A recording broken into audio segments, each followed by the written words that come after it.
Sexología trascendental. Venerable Maestro Samael Aún Weor. Conferencia dictada por el Venerable Maestro Samael Aún Weor en la Facultad de Geología de la Universidad de San Luis de Potosí, Estado de San Luis, en la República de México, el día 19 de mayo de 1976. La Ceja, Antioquia, Colombia, día 3 de junio del año 2009. Prólogo. Paz inverencial. Con este saludo de los que sobrevivieron al huracán y a la tormenta, te convoco, amigo. No se puede culpar, o mejor condenar, a nuestra humanidad actual de su desgracia, de su miseria, de su dolor, en fin, de su rotundo fracaso sin conocimiento de causa. Nosotros somos el karma de los dioses, el karma de los mundos. Mas, al final de los tiempos, la misericordia divina abre una compuerta, una posibilidad individual a todo aquel que no sea un necio. En tus manos estamos depositando ese mensaje de misericordia, didáctica, dialéctica y pedagógicamente elaborado para que la ley se cumpla. Entendemos obviamente que la humanidad actual está perdida, que todas las autoridades de la ciencia, la filosofía, el arte y la religión se oponen férreamente a entrar en el camino de la suprasexualidad. No obstante, y a pesar de ello, lo que apenas sí es lo absolutamente correspondiente al estado de animal racional, del cual rabiosamente nos negamos a salir con todas las fuerzas de nuestro entendimiento, arrojamos en este naufragio del mar embravecido de la vida la tabla de salvación individual para que todo aquel que tenga entendimiento entienda. Jorge Vélez Restrepo. Sexología trascendental. Misericordiosa e insuperable cátedra del conocimiento superlativo del ser, científica y profundamente epistolar, del superhombre Samael Aún Weor a la humanidad actual, con los factores causales de nuestra miserable condición de animales intelectuales, y la fórmula mágica para superar tan deplorable estado y alcanzar la asombrosa y tremenda realidad del hombre. El editor. Ciertamente podemos estudiar la sexología desde dos ángulos completamente diferentes. El uno desde el punto de vista meramente oficial, tal como se enseña en la Universidad de Medicina, etc. El otro desde el punto de vista gnóstico. Voy a afrontar sexología a la luz del gnosticismo universal. Ante todo, gnosis significa conocimiento. La palabra gnosis entra también en la ciencia oficial.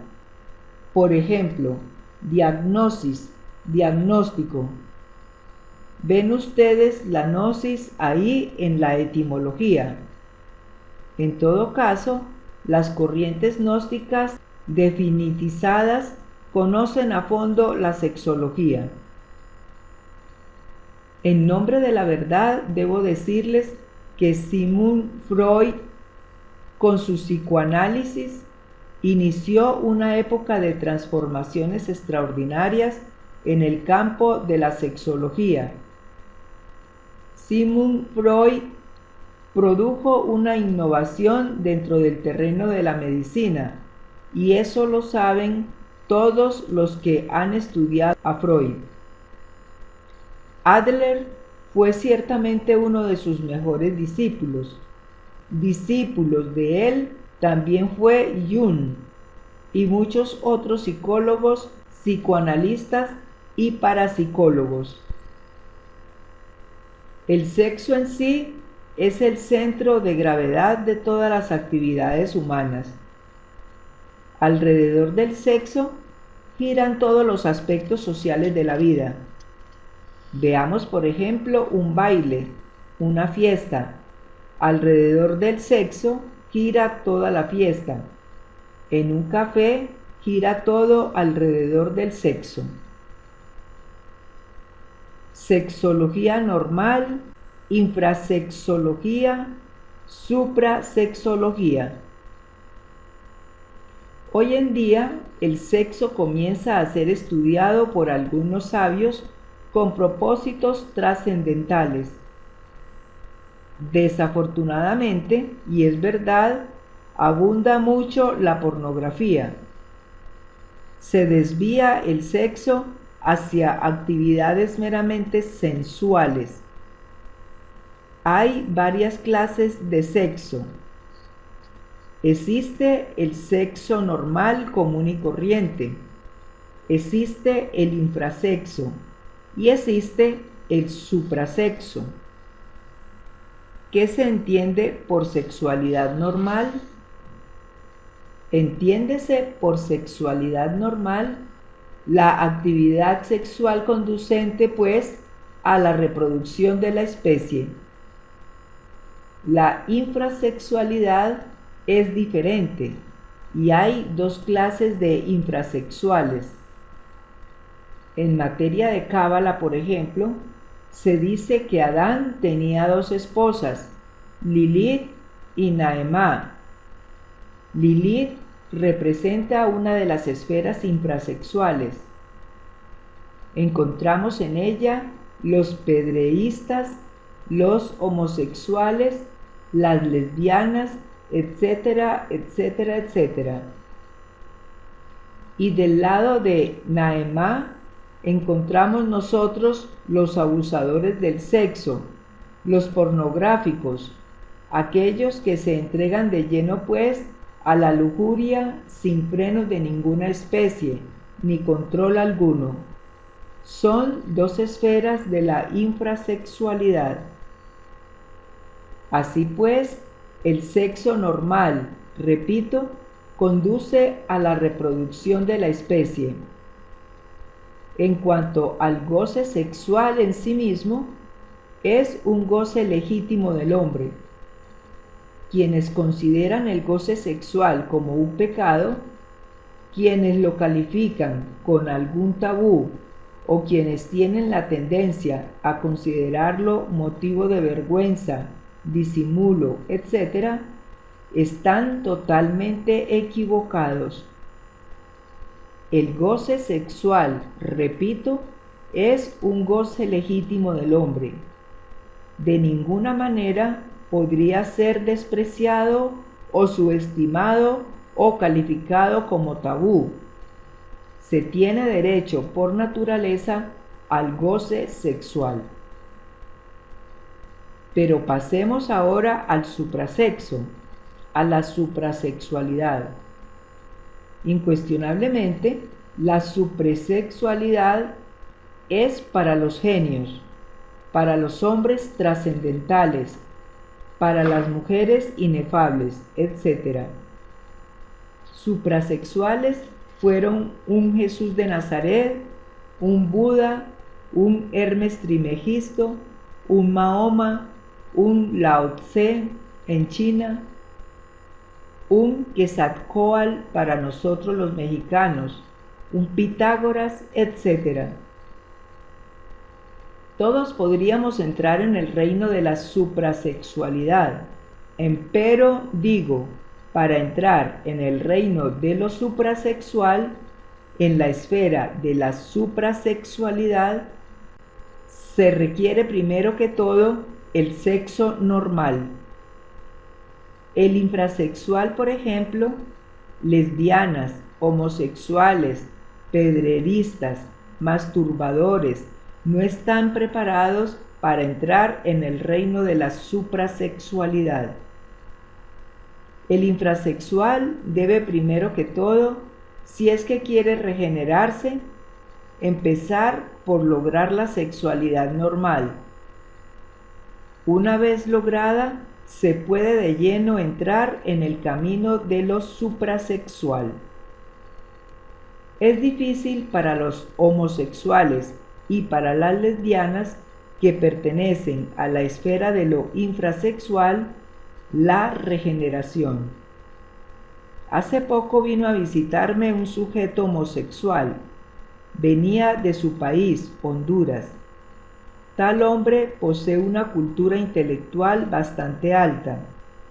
Se entusiasmó mucho por las ideas revolucionarias de la sexología, tales como la preconiza el gnosticismo universal, y hablándome con franqueza, me contó su trágica historia de homosexual.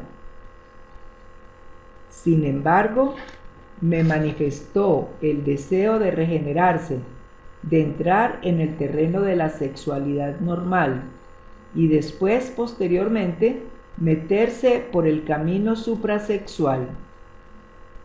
Amigo, le dije, no le queda a usted más remedio que adquirir la sexualidad normal. Usted es un afeminado, pues habrá de empezar primero por conseguir una mujer. Consígase la mujer primero que todo. Cásese, regenérese, adquiera la sexualidad normal, vuélvase un hombre normal, y el día que usted sea un hombre normal, el día que le gusten las hembras de verdad, entonces estará preparado para entrar en el terreno de la suprasexualidad. Antes no es posible. Hoy por hoy usted va por el camino de la degeneración.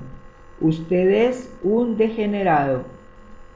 Bueno, no se ofendió el hombre. Francamente, pues, yo tenía la razón.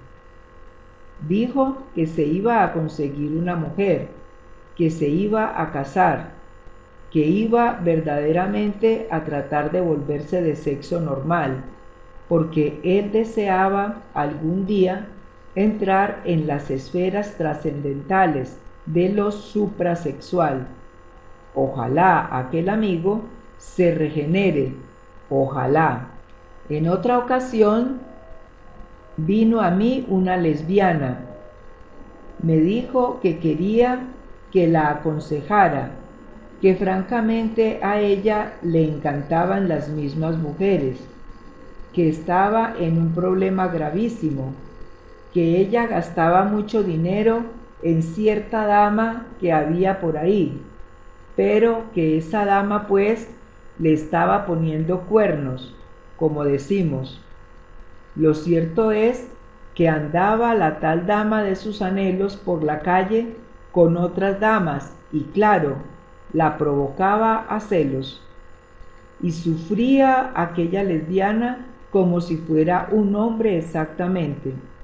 Lloraba y suplicaba y me pedía consejos como si fuera un hombre. Entre paréntesis, era una vieja horrible. No se lo niego a ustedes. Yo no pude menos que mirarla con un terrible asco. Bueno, le di unos cuantos consejos. Le dije que lo mejor era que se regenerara, que se consiguiera un hombre, que entrara por el camino de la sexualidad normal, etc.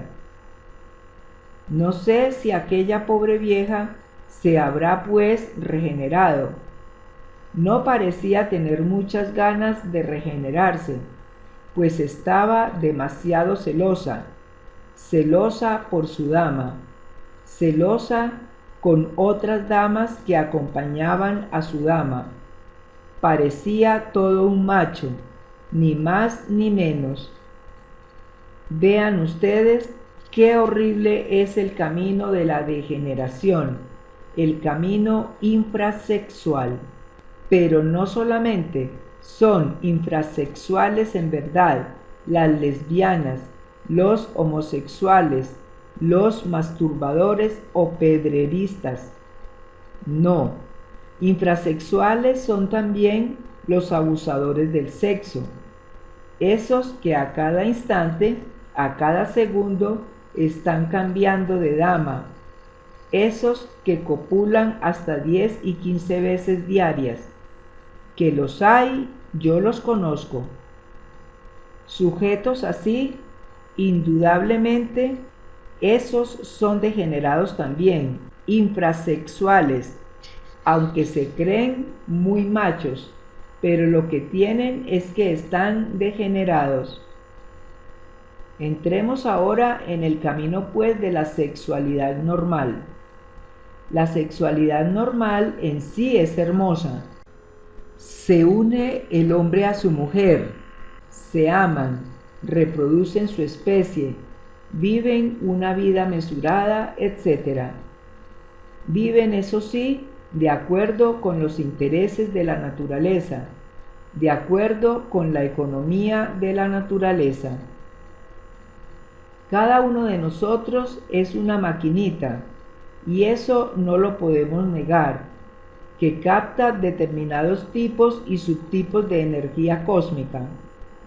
Cada maquinita, es decir, cada uno de nosotros, después de captar esos tipos de energía cósmica o universal, transforma tales energías automáticamente, subconscientemente, y las retransmite a las capas anteriores de la Tierra. Así que la Tierra es un organismo vivo, un organismo que vive de nosotros. No quiero decirles a ustedes que las plantas no cumplan igual función. Es claro que cada planta, según su especie, capta tales o cuales tipos de vibración cósmica que luego transforma y retransmite a las capas anteriores de la Tierra. En cuanto a los organismos de los animales, sucede lo mismo. Ellos captan tales o cuales tipos de energía que transforman y retransmiten a las capas anteriores del organismo planetario. Total, la Tierra es un organismo vivo. Nosotros nos reproducimos incesantemente con la sexualidad normal. Eso es necesario para la economía de la naturaleza. Además, el goce sexual es un goce legítimo del hombre, no es un crimen, no es un delito como suponen muchos mojigatos, muchos mentecatos, muchos pietistas, etc. Pero hoy por hoy, nosotros con nuestra sexualidad normal, vivimos de acuerdo con los intereses económicos de la naturaleza. Otra cosa es la suprasexualidad. Esto es definitivo. Entrar en el terreno suprasexual es estar ya en el camino de las transformaciones extraordinarias. Federico Nietzsche, en su obra Así hablaba Zaratustra, habla francamente del superhombre. Dice: ha llegado la hora del superhombre. El hombre no es más que un puente tendido entre el animal y el superhombre. Un peligroso paso en el camino, un peligroso mirar atrás. Todo en él es peligroso. Ha llegado la hora del superhombre. Bueno, Hitler interpretó a Nietzsche a su modo. Durante la Segunda Guerra Mundial, hasta el más insignificante policía alemán era un superhombre. Nadie se sentía chiquito en la época de Hitler en Alemania. Todos eran superhombres. Parece que Hitler, aunque con muy buenas intenciones, no supo interpretar a Nietzsche. Yo creo en el superhombre, francamente se los manifiesto a ustedes, pero me parece que Hitler erró el camino. Se puede llegar a la estatura del superhombre, mas eso solamente es posible mediante la transmutación de las energías sexuales, y esto pertenece al terreno de lo suprasexual. Velocidad de los 5 centros. En todo caso, en el ser humano hay 5 centros fundamentales. Primero que todo, el intelectual, que es el que más utilizan todos ustedes para el estudio. Segundo, el emocional. Tercero, el motor, que está en la parte superior de la espina dorsal. En cuanto al emocional, lo tenemos en el corazón. Cuarto, el centro instintivo, que está en la base inferior de la espina dorsal. Y sexto, pues propiamente dicho, el sexual. Repito, para que ustedes puedan grabar mejor: intelectual, emocional, motor, instintivo y sexual. 5 centros. Dispensen que conté uno más, se me pasó la medida. Total que estos 5 centros son fundamentales para todas las actividades humanas. En cuanto al sexual propiamente dicho, quiero decirles que es el centro, pues, alrededor del cual giran todas las actividades humanas. El pensamiento aparentemente es muy rápido, pero desgraciadamente es muy lento. Si ustedes van manejando un carro, por ejemplo, y de pronto, en un momento de peligro, se ponen a analizar si deben hacer esto o aquello, adelantarse o atrasarse o retroceder, quebrar a la derecha, quebrar a la izquierda, pues vienen a chocar y a tener una catástrofe. El centro motor es más rápido. Uno, cuando va manejando carro, no tiene mucho tiempo para pensar, actúa y velozmente y ya, y sale del paso. Pero si en ese momento el pensamiento nos trabara, pues chocaríamos.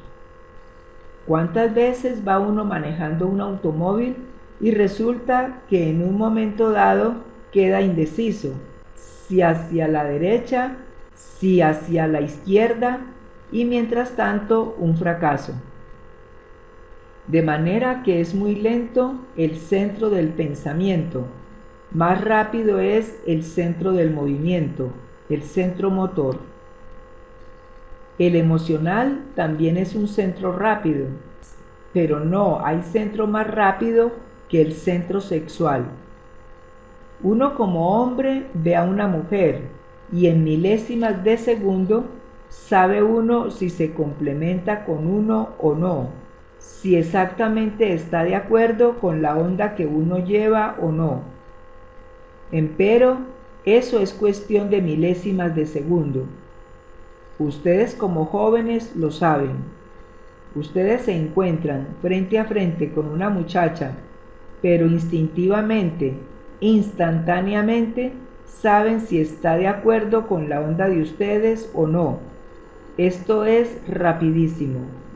De manera que es un centro que permite registrar con actividad, con rapidez inaudita, pues, al otro polo. Es el centro más veloz que nosotros poseemos. Causas del adulterio. Pero entremos en factores un poco más detenidos. Muchas veces un hombre vive feliz con su mujer.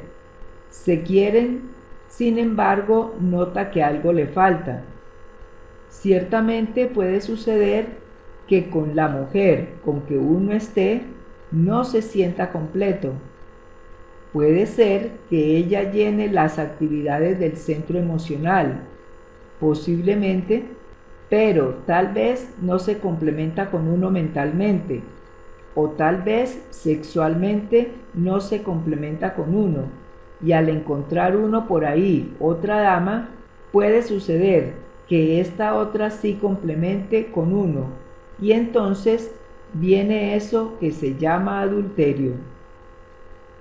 No vengo yo aquí a alabar el adulterio. En cierta ocasión por ahí había una sala donde varias adúlteras estaban dándole al vidrio, y una de ellas, de pronto embriagada de vino, dijo: «¡Viva el adulterio!». Era una dama muy hermosa, entre paréntesis. No, yo no vengo a hacer alabanzas del adulterio, porque eso sería absurdo, pero sí veo las causas del adulterio. Muchas veces uno de la pareja no consigue complementarse en los 5 centros totalmente con el otro.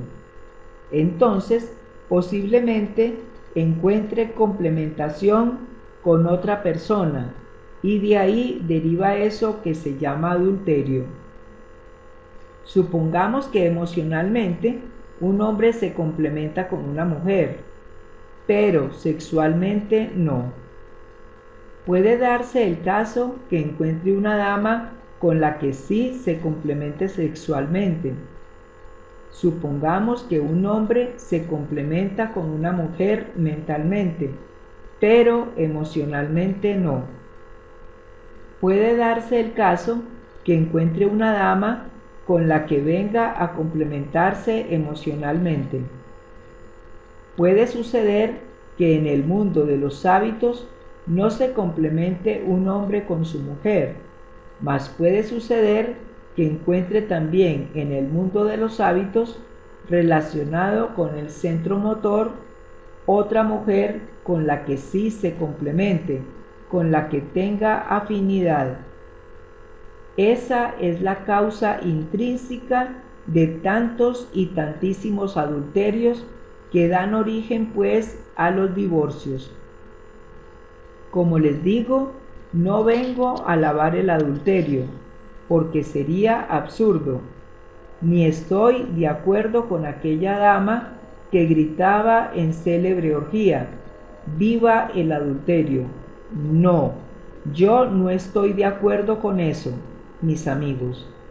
Únicamente aquí con ustedes, en compañerismo, estamos estudiando la cuestión sexual, y no podríamos dejar pasar por alto esta cuestión del adulterio.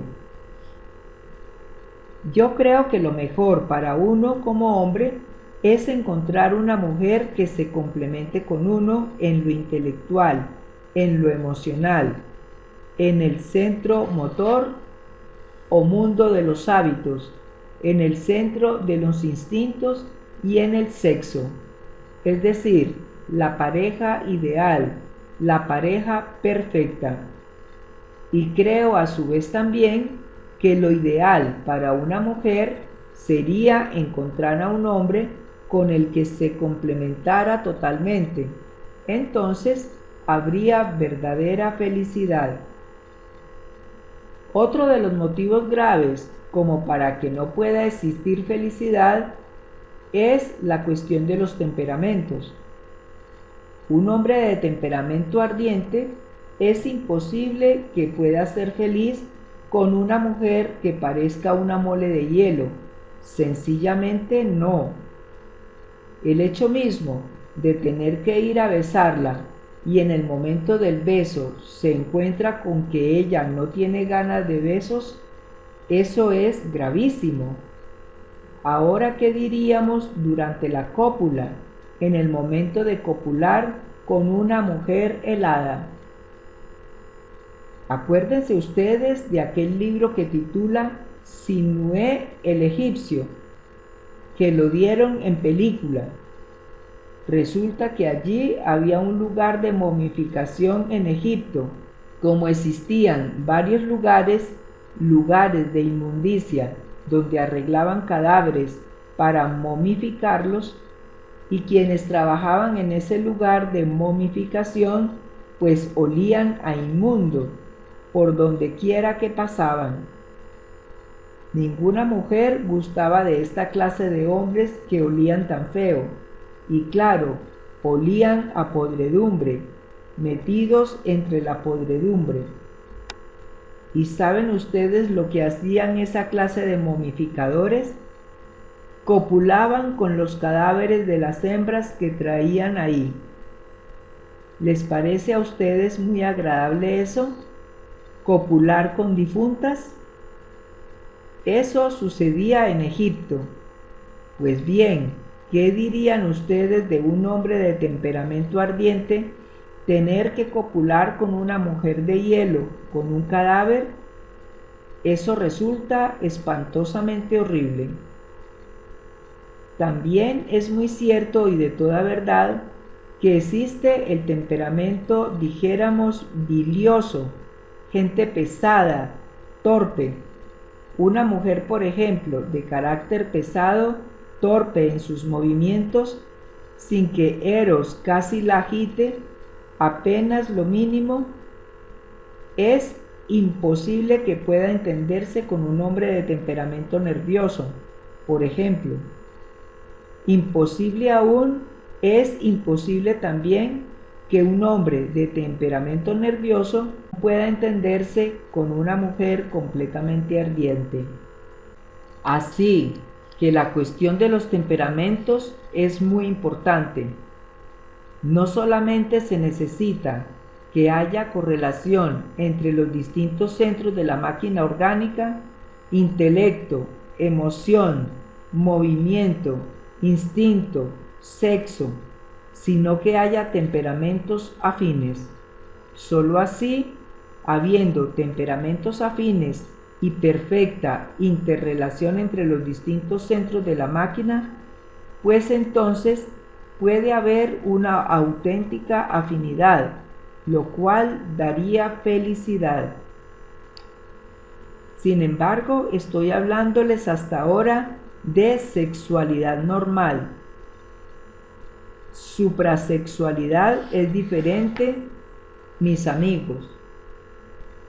Para entrar en el terreno de la suprasexualidad se requiere ante todo saber transmutar la energía creadora. Pero debemos pensar en el sexo no solamente como cuestión fisiológica. Ha de saberse que en el sexo existe energía. Al fin y al cabo, Einstein dijo, energía es igual a masa multiplicada por la velocidad de la luz al cuadrado. También dijo, la energía se transforma en masa, la masa se transforma en energía. ¿Es posible transformar la masa en energía? Claro está que sí. Den ustedes un pozo de agua en el camino, en la carretera, por el calor del sol se va evaporando esa agua, que por último se convierten en nubes y en última síntesis en energía, en rayos, en truenos, nubes, rayos, truenos. Todas las aguas de los mares, de los ríos, se convierten en nubes y por último en rayos y en truenos, es decir, energía. Lo mismo sucede con el ens seminis. ¿Qué se entiende por ens seminis? La entidad del semen, es decir, el esperma sagrado. Hoy se tiene la tendencia a considerar el esperma como simplemente una sustancia que secreta en nuestras glándulas endocrinas sexuales. La palabra sagrado, acomodada al esperma, parece como fuera de onda. Sin embargo, si ustedes estudian cuidadosamente el psicoanálisis de Sigmund Freud, verán que él dice lo siguiente, que las religiones en última síntesis tienen origen sexual. Yo estoy de acuerdo con Freud en ese sentido, Si ustedes están de acuerdo, bien. Si no están, bien. Yo por mi parte sí estoy. Cuando uno mira las religiones y de los indígenas, por ejemplo, las religiones de las distintas tribus de Indoamérica o de África o del Asia, pueden, dijéramos, evidenciar en forma directa y por sí mismo de que todas esas religiones, en todos esos cultos, hay una mezcla de lo sexual con lo místico, es decir, de lo religioso con lo erótico. Uno se maravilla al ver en la India esas clases de templos o pagodas, dioses y diosas allí en posturas de típico erótico, copulando, y lo más interesante es que esas posturas son sagradas en la tierra de los Vedas.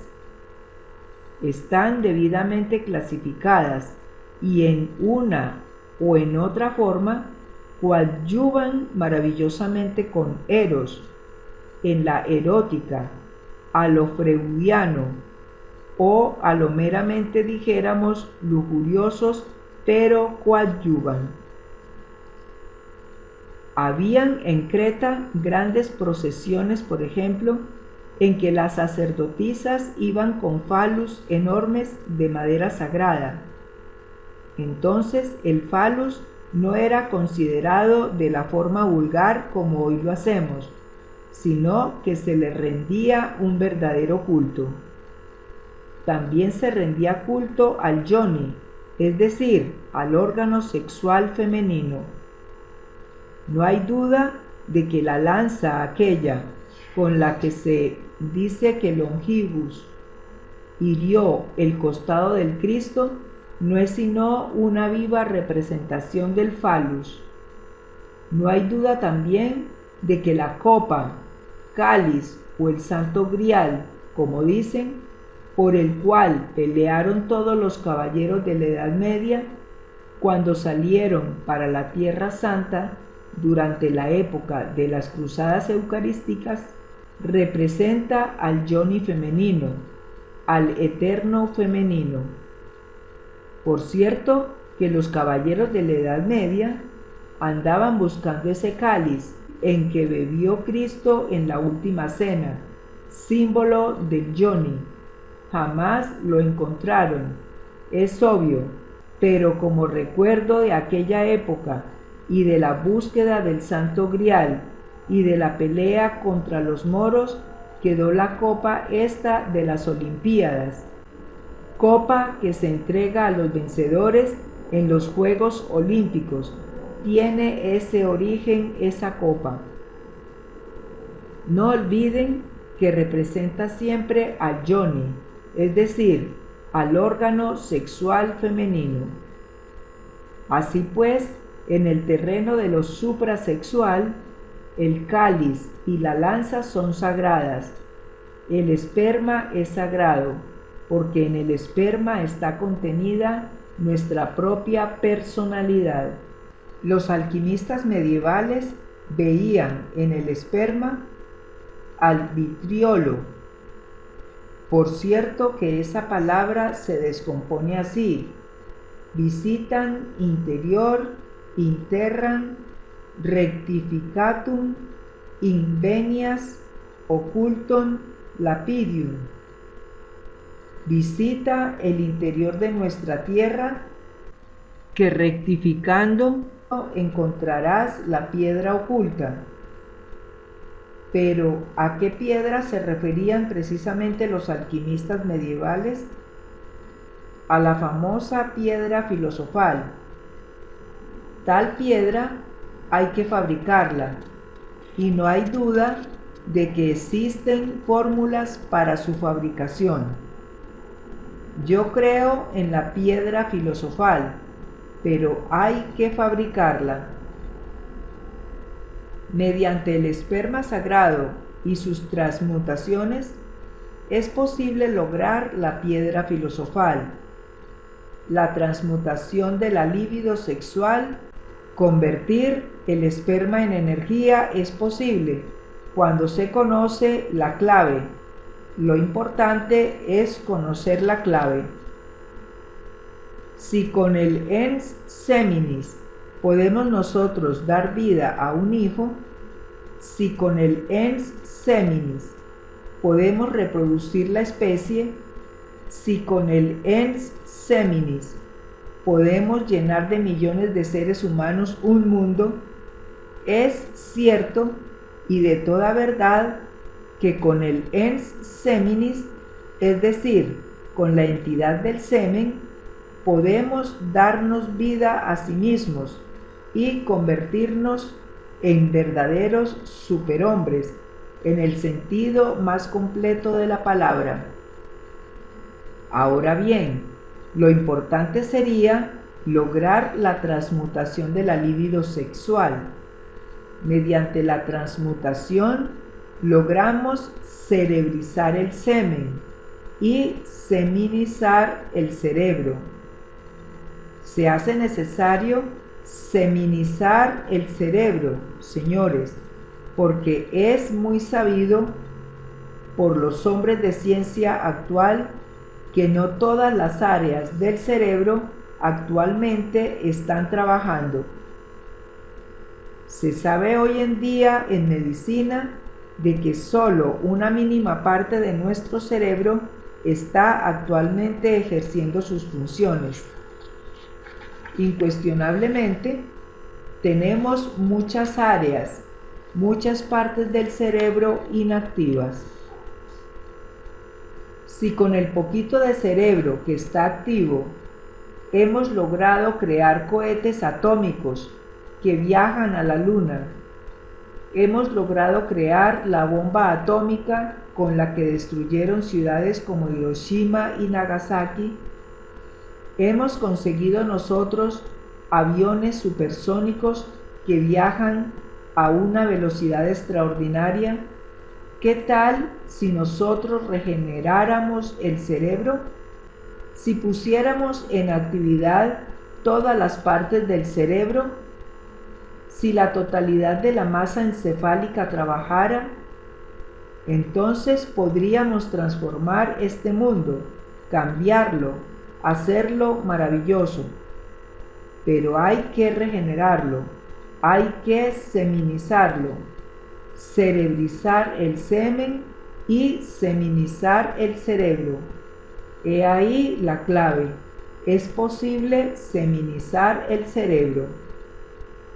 Los grandes músicos de antaño, un Beethoven por ejemplo, un Mozart, un Chopin o un Liszt, fueron hombres que tuvieron el cerebro muy seminizado, hombres que le dieron a su cerebro capacidades extraordinarias, que utilizaron el mayor porcentaje de las áreas cerebrales.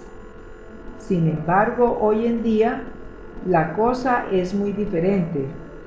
El cerebro humano se ha degenerado demasiado y no nos damos cuenta de ello. Si estamos en medio de una pachanga contentos, si estamos de acuerdo con la última onda, si estamos en pleno rock and roll y de pronto alguien quita el disco y pone la 9ª sinfonía de Beethoven, ¿cómo se sentirían ustedes?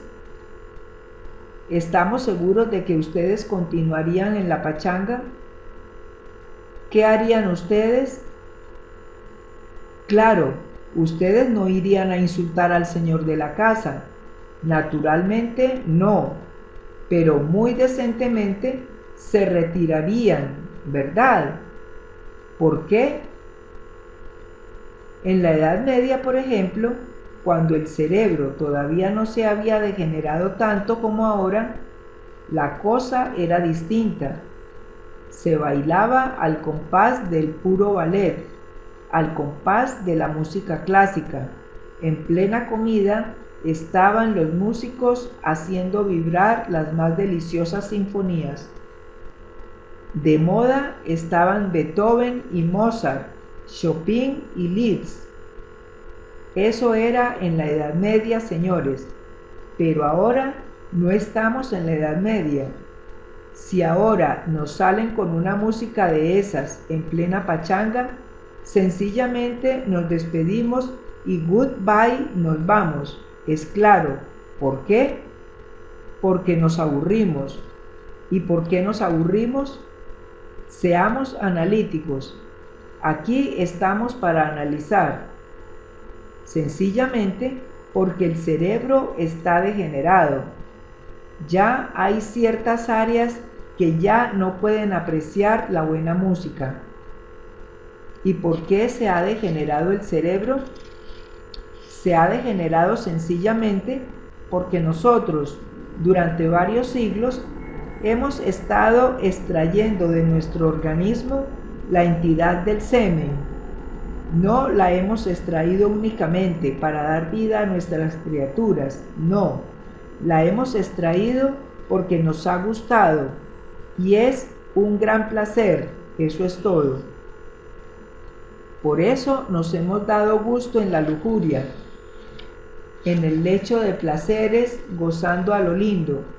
Pero el Paganini ha sido el cerebro. Ese es el que ha tenido que pagar el pato. Ahora sucede que muchas áreas no están trabajando.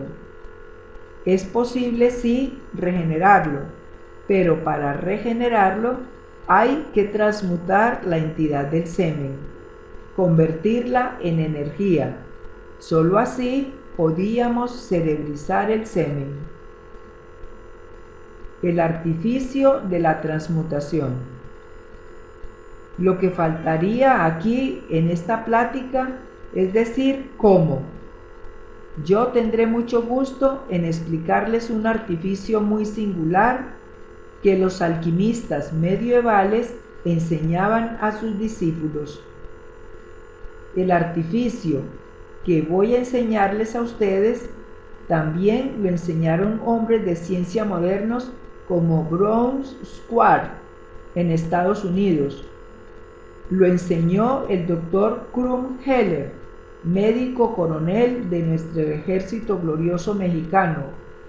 Lo enseñó también Jung y lo enseñan las escuelas asiáticas del tantrismo oriental. No es una cosecha mía particular. Yo la he aprendido de todos esos sabios y a su vez yo se la comunico a ustedes. No como un artículo de fe o como un dogma inquebrantable, no. Si ustedes quieren aceptarlo, acéptenlo. Si no lo quieren aceptar, no lo acepten. Muchas escuelas lo han aceptado, muchas escuelas lo han rechazado. Cada cual es libre de pensar como quiera. Yo únicamente les doy mi modesta opinión. El artificio consiste en esto: conexión de Lingam Yoni. Ya saben ustedes cuál es el Lingam, el phallus. Yoni, ya saben que es el útero, el eterno femenino, el órgano sexual de la mujer, sin la eyaculación de la entidad del semen. El doctor Krumheller daba en latín la fórmula. Decía: Immiscium membrum virili in vagina feminae sin ejaculation seminis. Algunos científicos modernos la han aceptado. La Sociedad Oneida en Estados Unidos experimentó con esa fórmula. En la Sociedad Oneida, vean ustedes lo que se hacía. Entraron unas 25 parejas, hombres y mujeres, a trabajar con el sexo. Durante cierto tiempo se les ordenaba copular, pero sin la eyaculación de la entidad del semen. Luego se les sometía a estudios clínicos en los Estados Unidos. Se logró observar la seminización completa del cerebro, el aumento de hormonas en la sangre, la mejora completa del organismo, la fortificación de la potencialidad sexual, etc. Y muchas enfermedades desaparecieron. Cuando los científicos resolvían que era necesario que hubieran hijos, daban entonces en la sociedad oneida también la libertad para que copularan con eyaculación seminal. Entonces se obtenían reproducciones. Así se hicieron muchos experimentos en la sociedad oneida. En todo caso, lo interesante de este fino artificio que constituye el secretum secretorum de los alquimistas medievales consiste en que nunca llegan a degenerarse las glándulas sexuales. Ustedes saben muy bien que cuando las glándulas sexuales se degenera también la epífisis, y se degenera la hipófisis, y se degeneran todas las glándulas de secreción interna. Todo el sistema nervioso líquido pasa por procesos de degeneración. Entonces viene la decrepitud y la muerte. ¿Por qué existe la vejez? Sencillamente porque las glándulas sexuales entran en decrepitud. Al entrar en decrepitud, entran en decrepitud todas las glándulas endocrinas, y entonces se procesa la cuestión aquella de la decrepitud y vejez.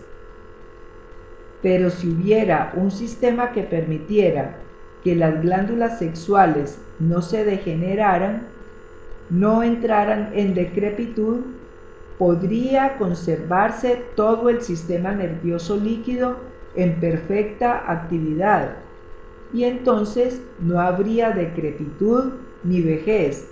Eso es obvio.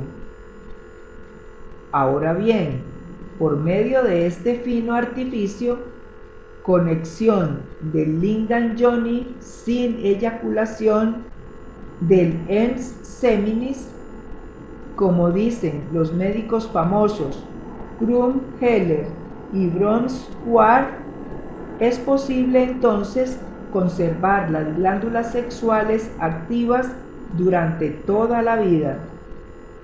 Esto significa que un hombre que practicara con tal sistema llegaría a la edad de 90 y 100 años todavía con capacidad para copular y para gozar libremente del placer sexual, que es un placer legítimo del hombre, que no es un pecado, que no es un tabú, que no debe ser motivo de vergüenza o de disimulo, etc., sino, repito, un derecho legítimo del hombre. Ahora bien, mediante la transmutación de la entidad del semen en energía, se procesan cambios psicológicos extraordinarios. Se desarrolla la glándula pineal. Esa glándula estuvo activa en otros tiempos, en tiempos antiquísimos de la historia.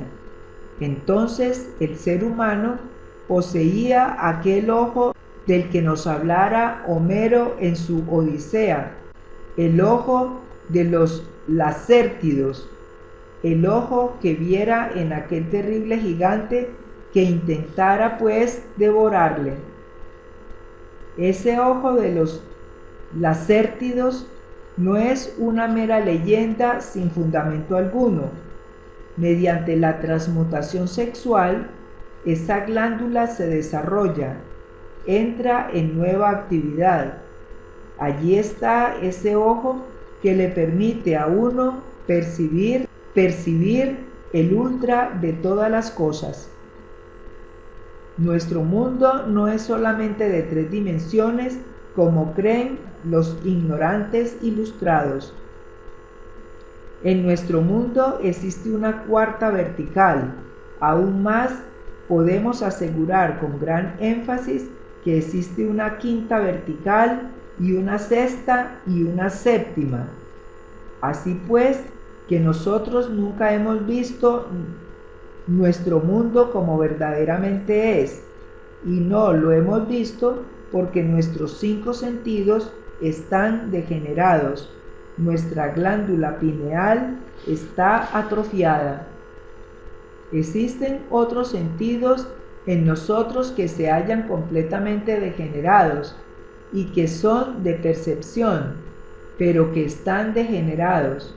Si los logramos regenerar, podríamos percibir al mundo como es, con sus 7 dimensiones.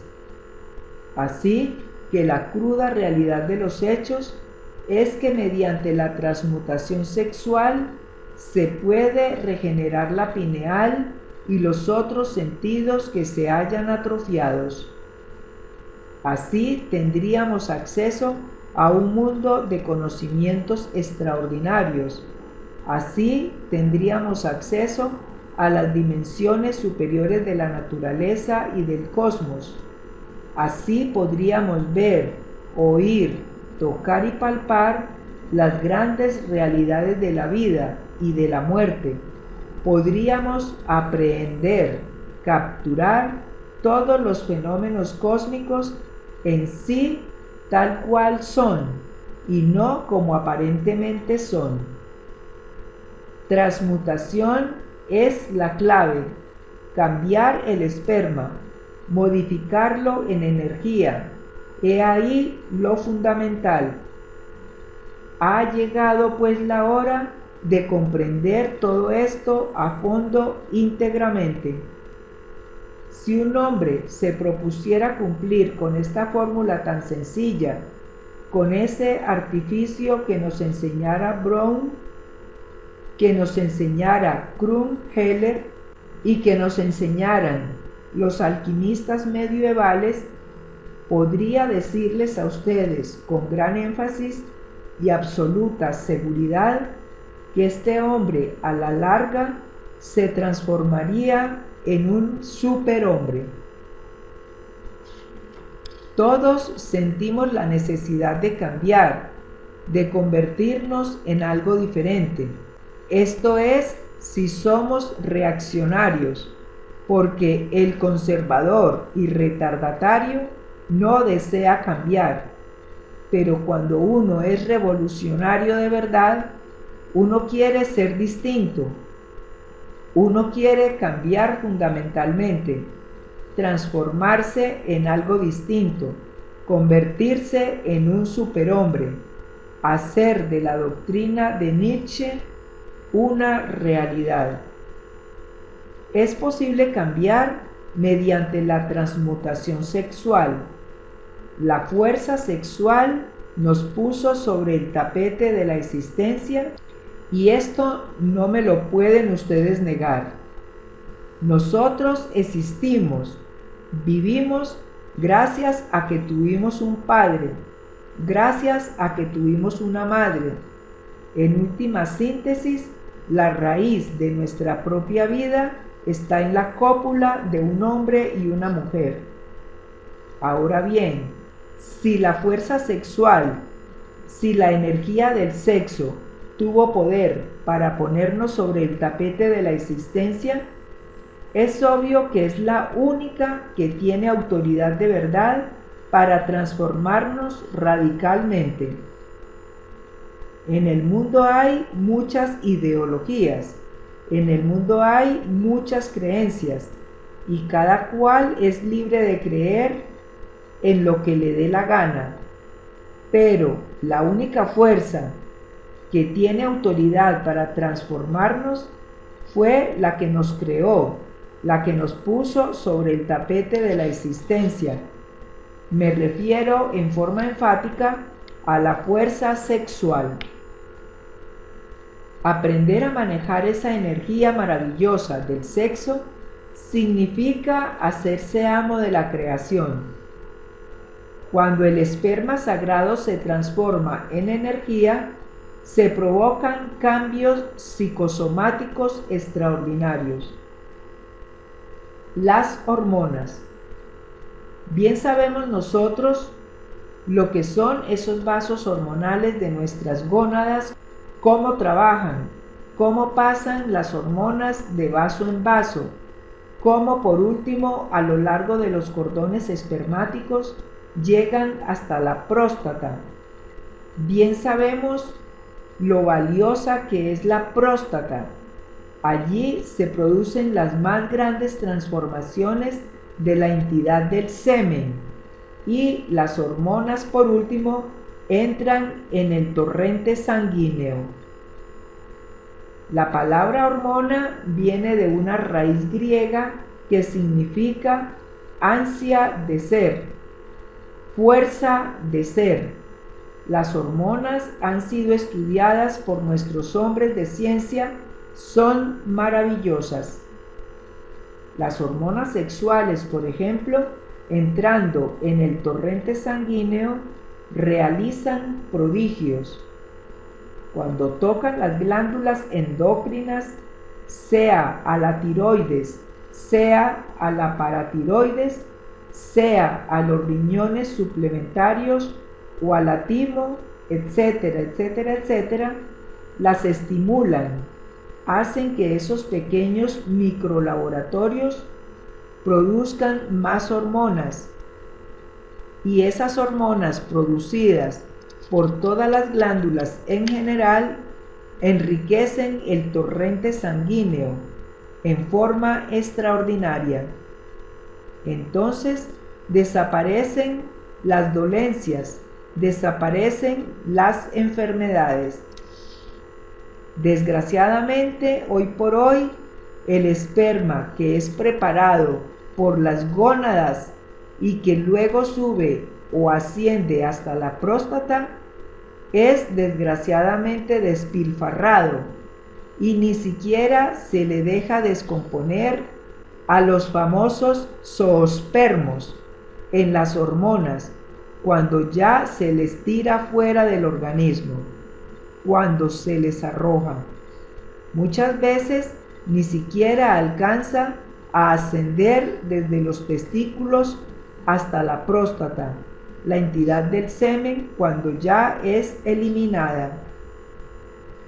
En cuanto a los masturbadores, ¿qué diremos? Bien saben ustedes lo que es el vicio de la masturbación. Cuando alguien se masturba, indudablemente está cometiendo un crimen contra natura. Después de que ya se ha eyaculado la entidad del semen, queda cierto movimiento peristáltico en el falus, y esto lo sabe cualquier hombre. Con tal movimiento, siempre el falus recoge del útero de la mujer la energía que necesita para alimentar al cerebro. Pero durante la masturbación la cosa es distinta. El falus lo único que recoge con su movimiento peristáltico es aire frío que va al cerebro. Así se agotan muchas facultades cerebrales. Innumerables sujetos han ido al manicomio por el vicio de la masturbación. Un cerebro lleno de aire es un cerebro estúpido en un 100%. Así que es condenable ese vicio totalmente. Distinto es si se transmuta el esperma sagrado en energía, pero esto solamente es posible durante la cópula. Evitando pues a toda costa la eyaculación del ens seminis, porque como dijeran los mejores sabios medievales, dentro de él se encuentra todo el ens virtutis del fuego, es decir, la entidad ígnea del fuego. Enriquecer la sangre con hormonas no me parece un delito. Transmutar el esperma en energía está muy bien documentado por hombres como Sigmund Freud y otros tantos. Entonces, lo importante sería aprovechar toda la potencialidad sexual para seminizar el cerebro y desarrollar la glándula pineal y hasta la hipófisis y otras.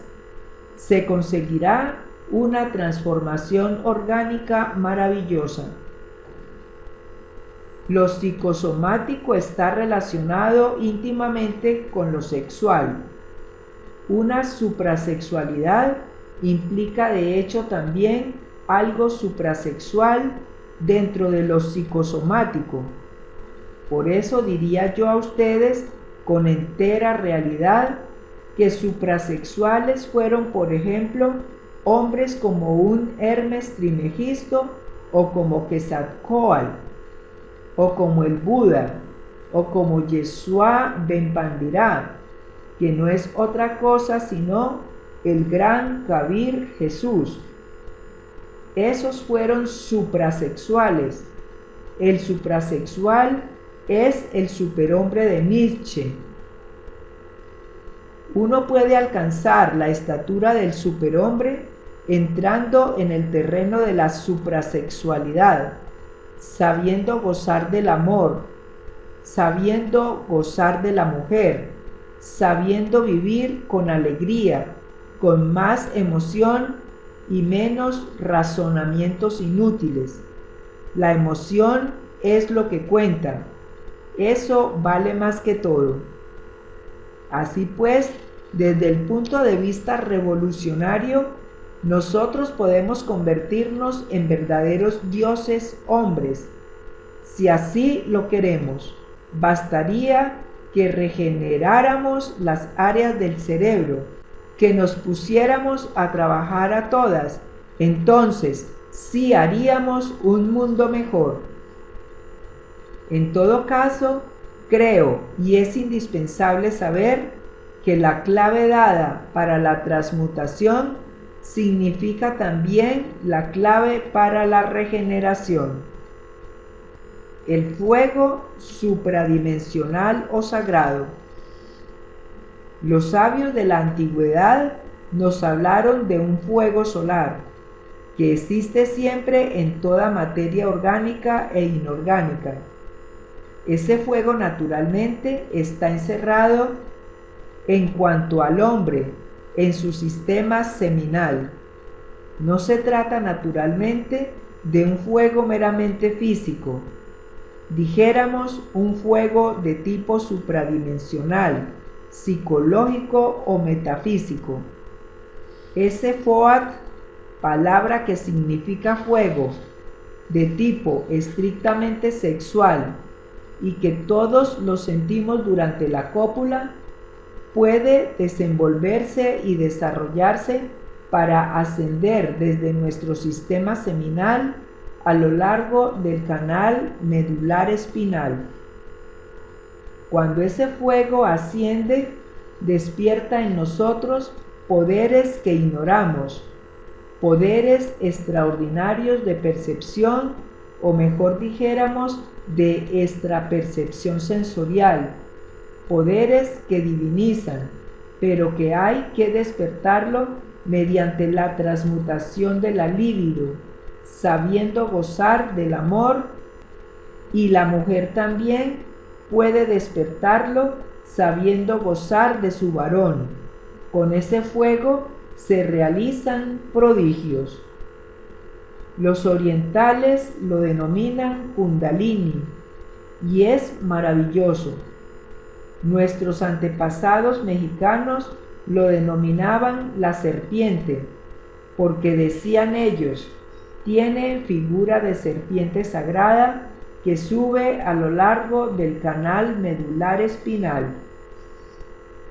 En el oriente se habla de 7 centros que existen en la espina dorsal, 7 centros magnéticos que podrían ser perfectamente estudiados con placas muy especiales y también con agujas imantadas y otros sistemas de investigación.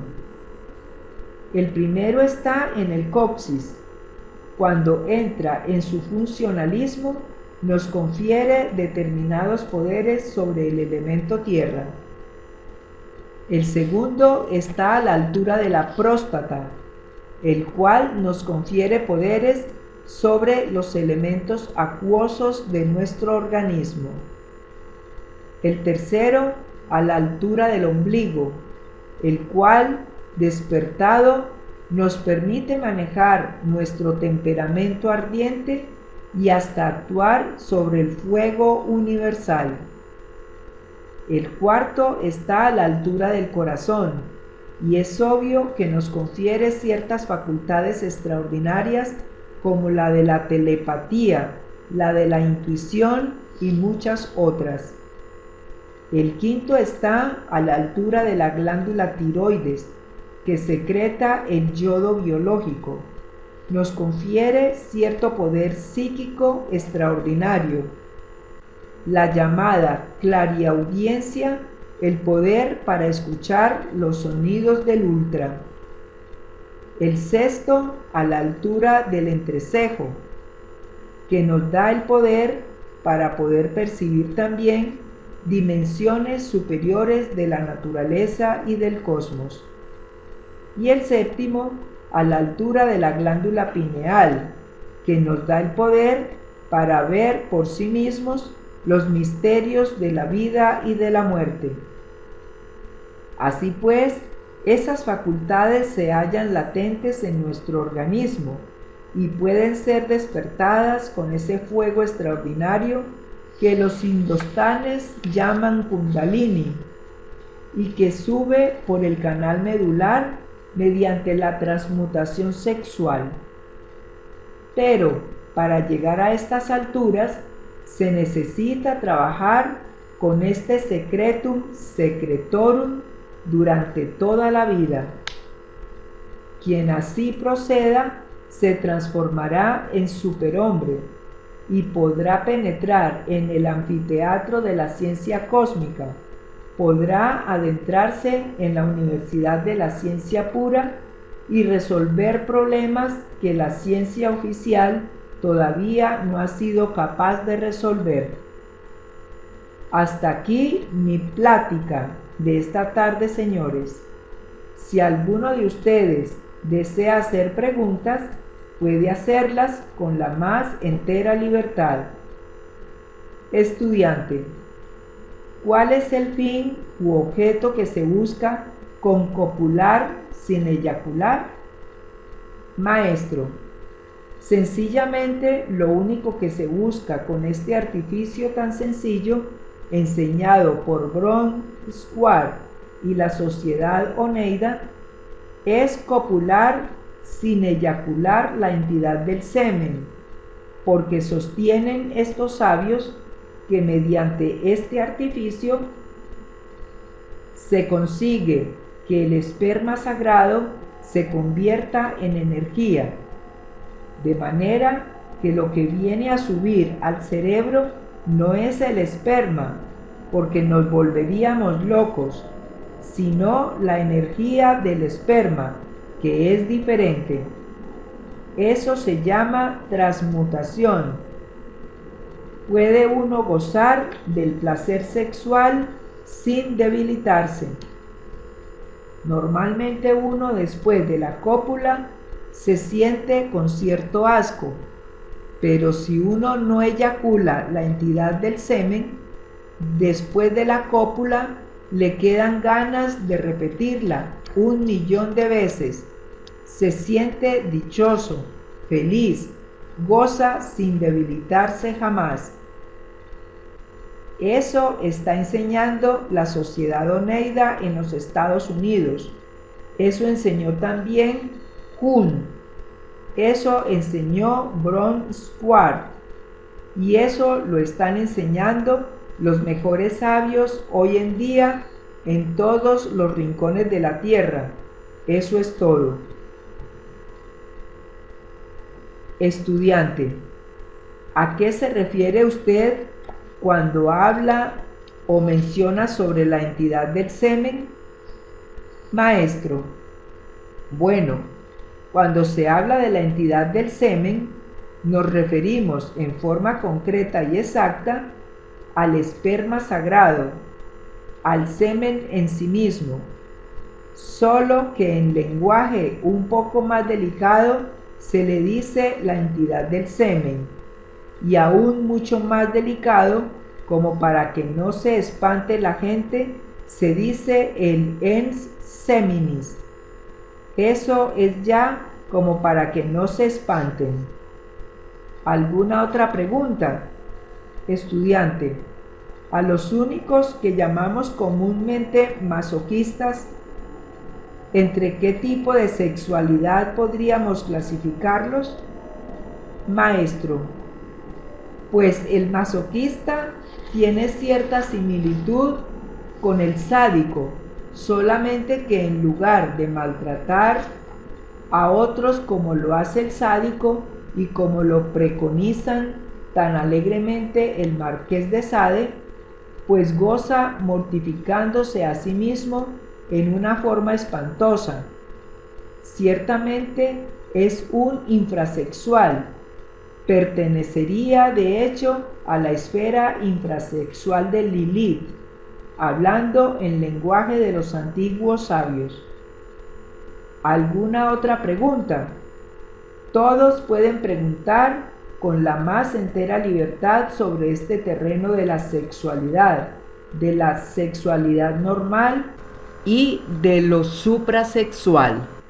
Estudiante, ¿el efecto provocado en el hombre es igual que en la mujer al mismo tiempo?